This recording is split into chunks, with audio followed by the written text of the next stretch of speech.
Namaste and welcome, beloved mighty companions. How beautiful it is to see all of you this evening. How blessed, how very blessed to be with you and have this precious time together.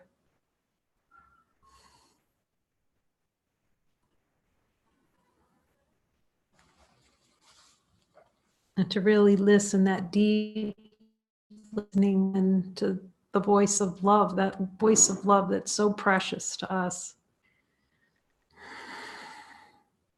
The voice we can try to run away from, avoid, not listen to, pretend like it's not there, and yet it's still there no matter what we do. Thankfully, we may try to avoid the voice, which I can see that there are many plays here in consciousness not to hear this voice. Anything that Jesus, I don't want to talk about Jesus. Oh, he showed me I'm wrong, so I'm glad. So much happiness listening to that voice all day and being corrected, being shown the correction. So we join with a focus on revelation. Yay.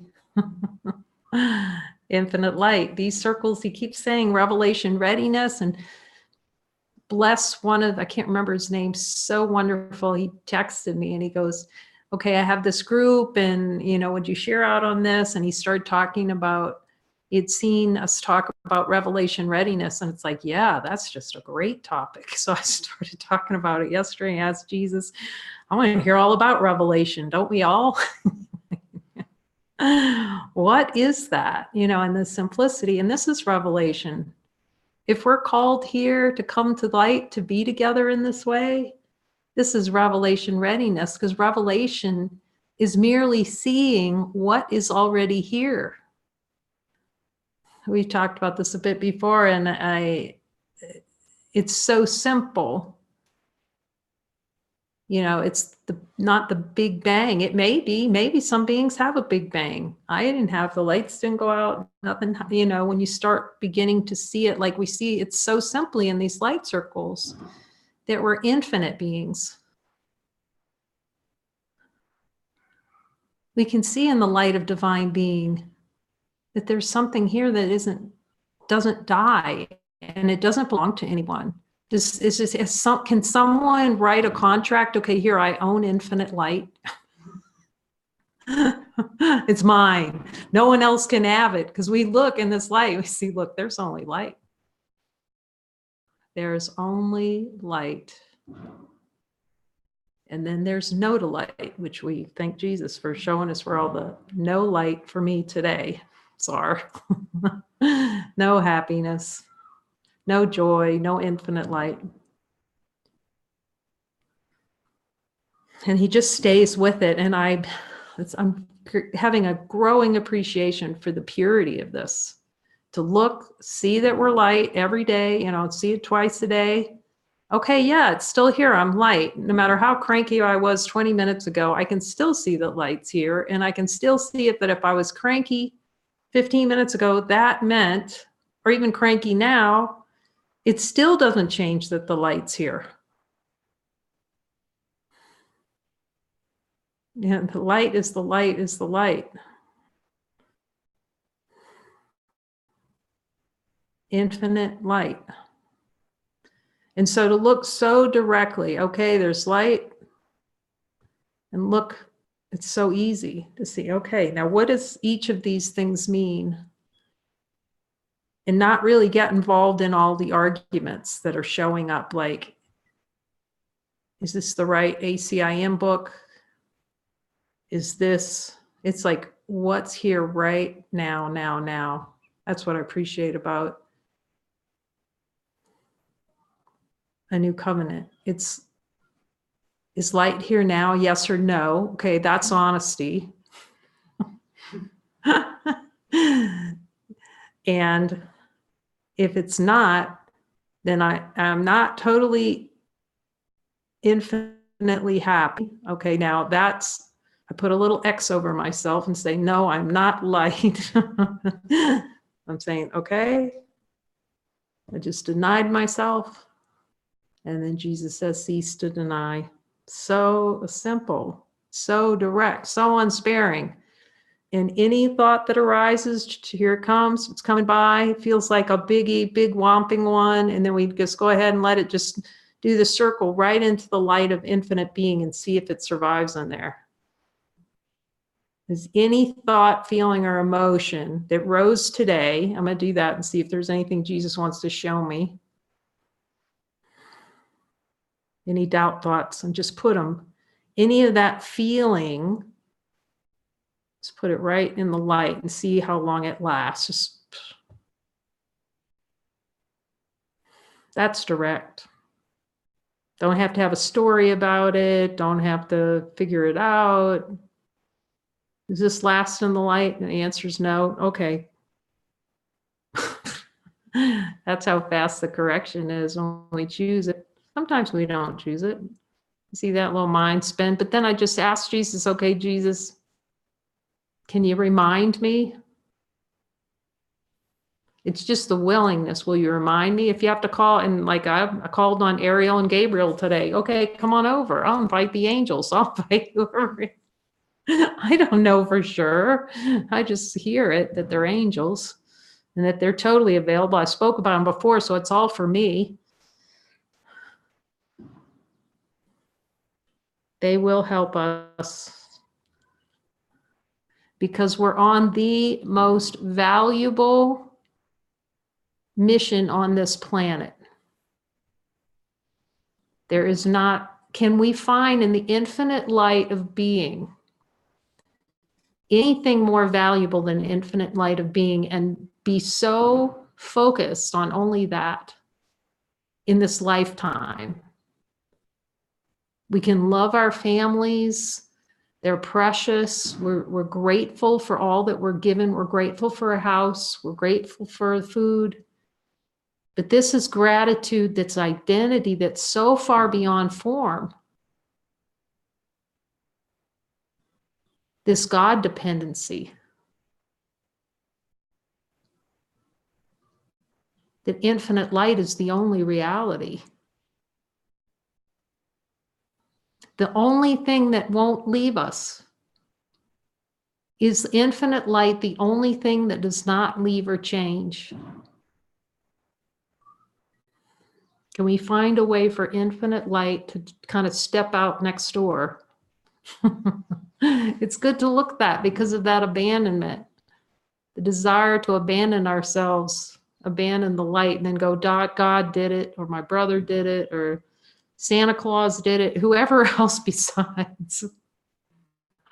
That choice, anybody but me choosing.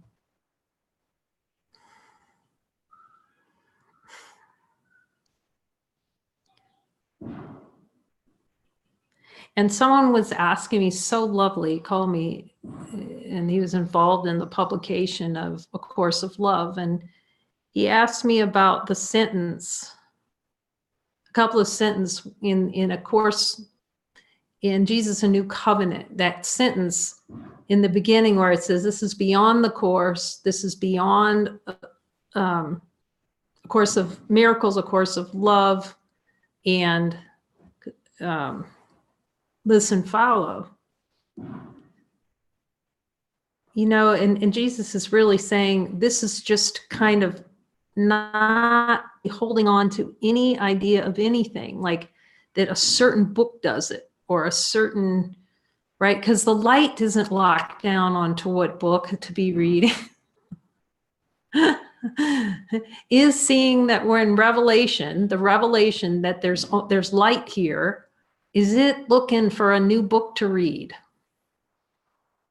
It's not, light just is. So it's about letting go, not letting go. I don't even like letting go so much. Seeing through the idea. Because if we say let go, doesn't that always make you want to just hold on tighter if someone's, it's like you let go. It's like almost, it starts an argument in there, doesn't it? That's what was for me. I could see, it's like, no, it's ridiculous. It's like, we just have to see in the light of divine being, is this true? That's it. Our only function. Is this true? If it's not. So Jesus isn't saying, give the Course the boot. He's saying, look with me directly, that can see right now that you are an infinite being and you're a powerful infinite being. And to see that the light cannot be apart and no thought can be apart. So that each sentence he's delivering out in the Course in Miracles, we could test out A Course in Love too. I haven't really done that. I've read parts of it. It feels very beautiful. You know, the only part I just didn't resonate so much as the talk about, he was telling me some things about kind of, it's the phase of Mary. It's just symbolic. It's symbolic for, he's talking about the embodiment of divinity. This is a tricky thing. You can't, is the light embodied anything? Is the light embodied in anything? See, he's moving mind, he's supporting us all to revelation. Okay, let's see what's true. There's something here that's not light, that's not a body, and it's neither masculine or feminine. Is the light masculine or feminine? In our direct experience, can we find, the light doesn't know masculine or feminine. But these can be helpful concepts, except the mind comes in and then it locks down and goes, oh, it's Mary now. So it means that Mary, it's the feminine principle. No, it's no principle whatsoever. There's no one here. Jesus is there. Like, don't get locked down to anything. Even for, I'm just like, I don't even want to know what a miracle is. Show me from scratch. We've talked about this, like from scratch, and it's so much happiness. Like, I don't know, because I could see even here comes the shark of consciousness to even take a miracle and make it an object. A miracle is something that happens to a body. In the light of divine being, well, honesty of God, does a miracle happen to a body? Is it possible for a miracle, quote, to happen to a body in the light of divine being? No miracles happen to bodies. It's objectively impossible. It cannot happen. A miracle is a shift in consciousness. It's shift, which displays as a change in perception. But even the divine light, does divine light know about a change in perception? Infinite being doesn't know anything about a change in perception. It's like, in that's experience here, I feel like so now we're just looking at abject truth, true identity, and then true identity reveals. That's revelation. It's the revealing of what's true. And it's helpful because otherwise, again, you'll start to, in the spiritual journey, you'll just hear that someone had, because we've made this up, right? So we make it up so that there's going to be some being, they're just going to come by and they're going to say, I had the most unbelievable out-of-body, transcendental experience. The only thing I can't speak, this body's not in another body. I can only say, is the light having a transcendental experience, or is it just infinite light? So as we reacclimate to the light, which is peace, our identity, and happiness, and this joy arises, it becomes the home state. The reacclimation to home plate, rather than running around like a chicken out in the ball field going, I'm never going to reach home. I don't know where it is. No, Jesus is going, let me show you. I'm going to take you to first base, take you to second base and third base. Yet there is, in the light of divine being and honesty of God, is there any reason why we can't stay at home plate all the time? Is there one reason in the light of divine being why we can't just be light all the time? See, there's no reasons in there. Light doesn't have any. The consciousness has lots of them. Consciousness is looking for an opportunity to try to escape light, even though it can't. So look at that. Oh my gosh, so precious, Jesus. So we just ask them, okay, so what's most helpful for healing the mind? Infinite love right now. And love responds. It's like, oh, that's fantastic. So rather than kind of going sideways and waiting, we can just look directly at everything. It's so great. It just burns the fear out. What can we be afraid of if we look at it all as divine light? What's the light afraid of? Is the light going, I did something wrong, I have to hide from God? Can we hear that in the light?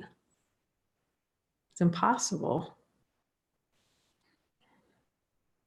Is it possible to do anything wrong in the light of divine being? Can we find anything wrong in there?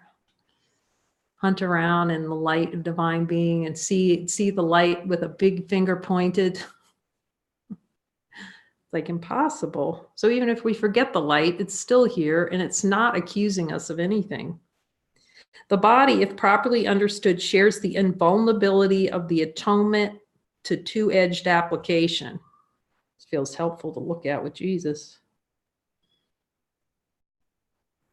This is not because the body is a miracle, but because it is not inherently open to misinterpretation. This is a really good one to see. We just ask the light. Can the body in truth, in the light of divine being, be misinterpreted? And just hear the answer. Merely because the light doesn't know what a body is.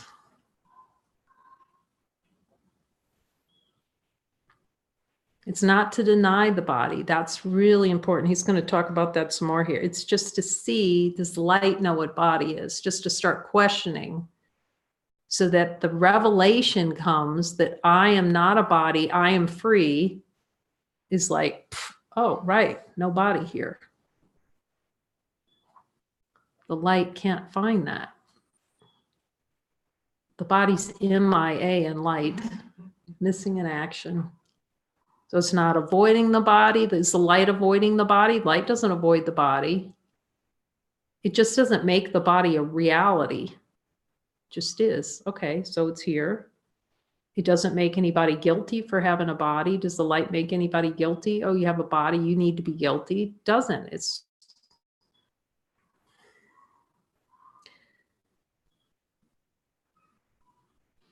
the body is merely a fact.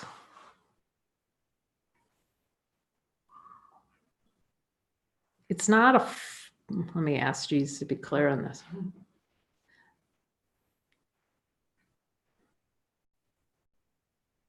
You know, Jesus speaks on many different levels of mind. It's just what's before us. We'll put it that way. Is the body before us? Yes, we see one. Da, da, da. Okay, there's a body. That doesn't mean at all whatsoever we know what this is. I do not know what anything's for. See, just because we have a body or it seems like there's a form here, that doesn't mean we know one iota about it. Not a thing. I love where the, can't believe where this is going. It's true. In the light of divine being, do we know anything about the body, really?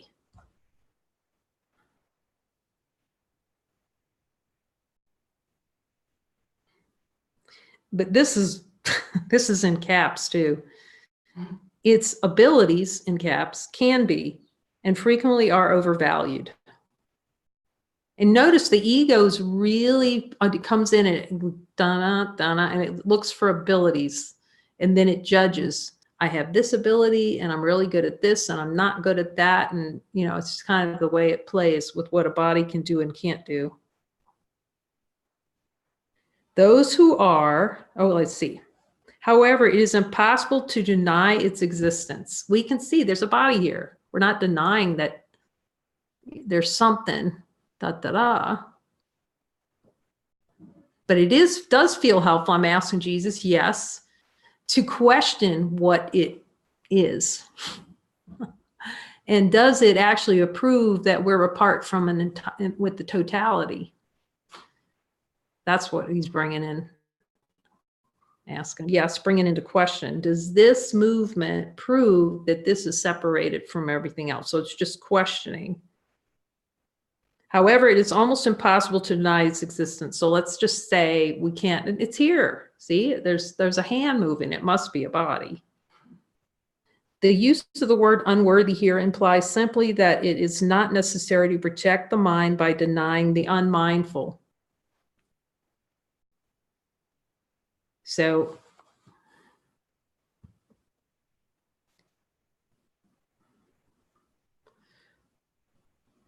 there's no mileage in denying the body. In other words, because we see there's a body here. Well, we can recognize through revelation that A, we don't really know what it is, and B, that the light doesn't know what it is. So that's very different than saying, you know, beings who kind of go on a kick. I'm not a body, so I'm just going to eat ice cream. You know, that's a play in consciousness. He's really trying to delineate playing in consciousness, false denial, rather than just seeing. The whole point of revelation is to see we don't have a body. I'm not a body, I'm free. There's so much freedom. Because death can't threaten the door so much when we remember that there may be something that appears here, but it does not influence in any way our divine infinite reality. It does not change that we're infinite.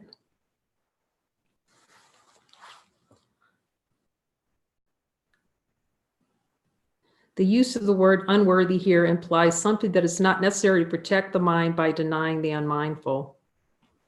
There's little doubt that the mind can miscreate. If one denies this unfortunate aspect of its power, one is also denying the power itself. Okay, so this is really helpful.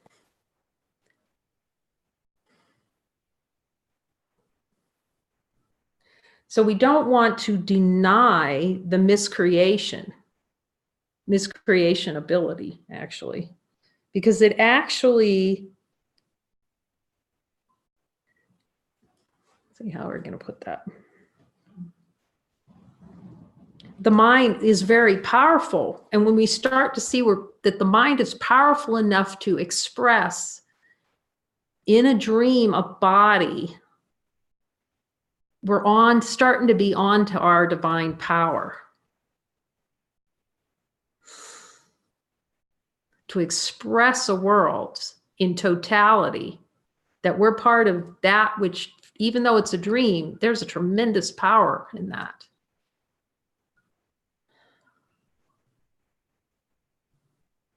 So he's helping us look to see the miscreation, the power of the use of the miscreation, to see how powerful our minds are to miscreate something like that. But he's also pointing and saying, you're even more powerful than that. Is the light more powerful than the miscreation of a body? We can just ask the light that and just hear it.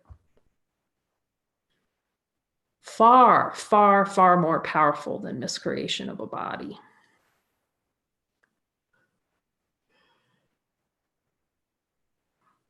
So in a way, he's saying, don't deny your miscreative ability. It's not our function to deny the miscreative ability. It's to actually admit the miscreative ability, honesty of God. I'm light. I'm denying light through miscreation. See, I admit it. Okay. And I want that miscreation. The wanting, the desire for that experience. That's the admission. And then going, okay, and I'm ready to cease the miscreation. You know, that's the direct looking. I am now ready to cease miscreating myself, because when I miscreate myself and see that I have the power to miscreate suffering and miscreate pain and miscreate the experience of death, that you really start seeing how powerful you really are. That's why ego doesn't want to look really close at that. That, oh, I do have the power to, like Jesus giving me the lecture lately and reminded me of the power, not the lecture, he's, you know, but he's direct. And we want directness because we want to save time, where he's saying, you know, you're really tolerating some of this, you know, look directly. Okay. Because, and he can do that because our mind is ready for that kind of direct. I can see that why the new covenant for here, I can't say for, but for here, that kind of really direct acceptance of power, divine power, and ceasing the miscreation, you know, seeing that are capable of miscreation. And that miscreation is going to show up as suffering and pain and all of this, right? And then, okay, because then you start to see what you're admitting to and what real power the mind has, the power of thought to miscreate. And until we really see that in its fullness, it's like, really, wow, it is what he says it is. We also can't accept our divine nature. That's deep. In fullness, checking in. Yep. Well, that's the light. Everyone can see this. So it's full kind of, the buck stops here with miscreation. Okay, I admit it. Yes, there is a body here. It's part of a miscreation that happened. That's why it says, don't deny the body. See that it's part of the symptomology of miscreation. And then see what's true. Even if I have this, or I don't have anything, actually. Does the light have anything? Who owns this body anyway? It's like, it's not owned by anybody. That's what's hilarious. We act like we own this thing, this little machine. Do we own it? Does the light own a body in our direct experience? What is it? I never questioned what, I never thought about that until Jesus comes along and says, why don't you just start looking at what a body is and see if you really know what everything is. I give everything I see all the meaning it has for me. So that means this finger is giving it all the meaning it has. This finger and then that finger. But can we really, in honesty, God, know what that is? We can call it a finger. We can call it a hand. But in honesty of God, if we really look with the light, do we really honestly know what this is right here? That's going really deep. Just like we think we know. We don't. There'd be arguments but you could get in a whole argument about whether this is a hand or not and what a hand is. That's the play of consciousness. The only thing we have to care about is LIGHT, identity. That's it. That's our only function, LIGHT.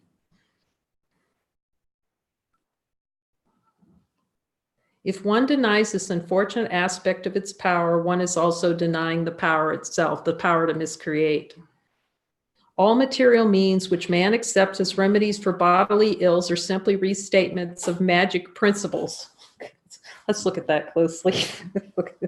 All material means which man accepts as remedies, for bodily ills, right, are simply restatements of magic principles.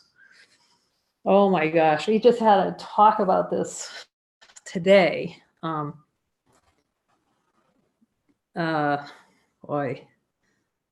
And we see it in consciousness, actually.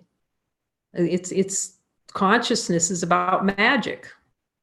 I'm sick, therefore I need a pill. And Jesus says clearly, if we're afraid, it can be better to go out there and look for a remedy, quote unquote, magic, and use magic. Okay, let's set that aside and assume that if he's called us together to be in this light circle, then he can talk directly to us.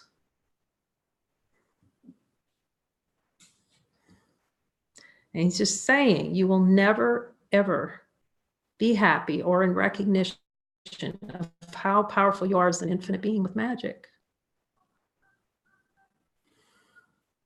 Supreme happiness is knowing that magic does not exist, because magic is relying on causality, that one thing can cause another. It relies on beliefs. It is in the domain of consciousness. So it's a play within consciousness. That's why it's really helpful to ask them what we're ready for if we seem to have a physical symptom.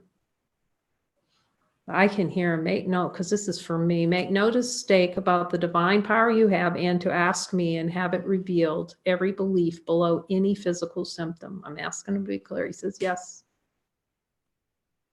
That there's no physical symptom that we, you, me, I'll do whoever, cannot be overcome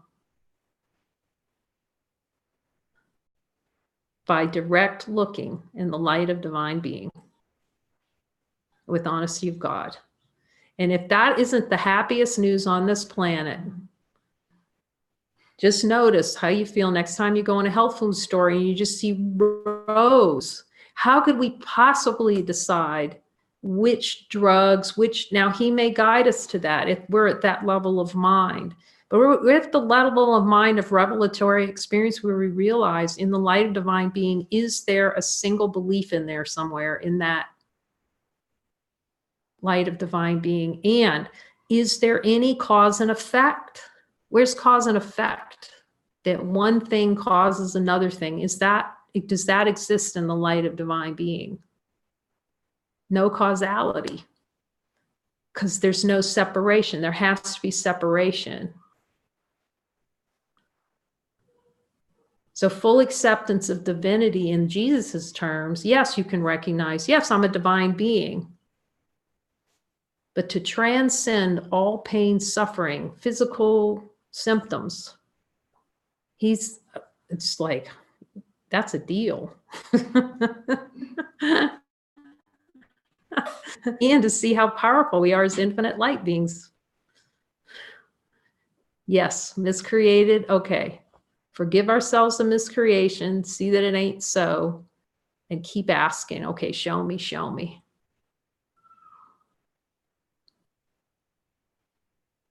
That's where supreme happiness is in the, okay, this is consciousness, it's not true. At some point we can start saying it's not true, like David, I love that. Being nauseous and sick and just going, this is not true. And I've said that too before. I could feel a headache coming on. I said, I'm not doing that. It's a good reminder for me too. Like, no, I don't have to. Jesus, do I have to? He tells me, no.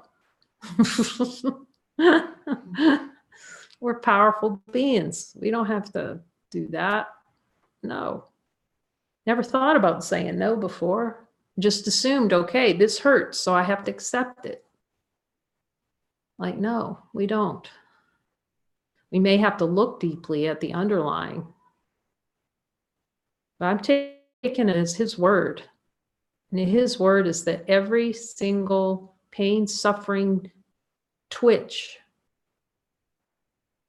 that we are worthy. Oh my God, how much happiness is that? We are worthy of infinite divine power as given by God, which supersedes anything of this world. I'm taking the ride. And we were talking about it earlier, even at blessed. I have so many blessed mighty companions at the ACIM conference and things like this, but we really have to learn that discernment for ourselves and really be true to what he's teaching in A Course in Miracles. And it is not food preferences, and it is not magic and healing balms and cures, and that next lifetime you're gonna, in another lifetime you're gonna wake up. He's talking now. Infinite light now. Can we find anything other than infinite light now? He's calling us to accept And we've called each other to come together and go, we're worthy. We're worthiness itself. Infinite light with no exceptions for anything or anyone.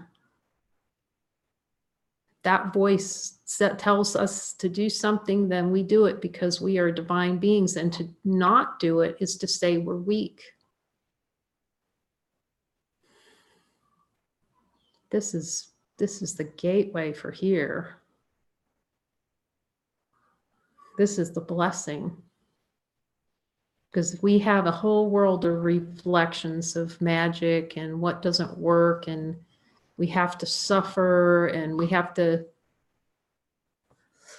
And here we have this, the most Christ consciousness, saying, no, we don't. We're more powerful than this.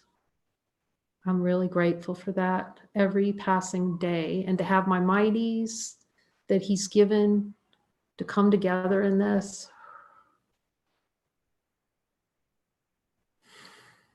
Thank you, Jesus.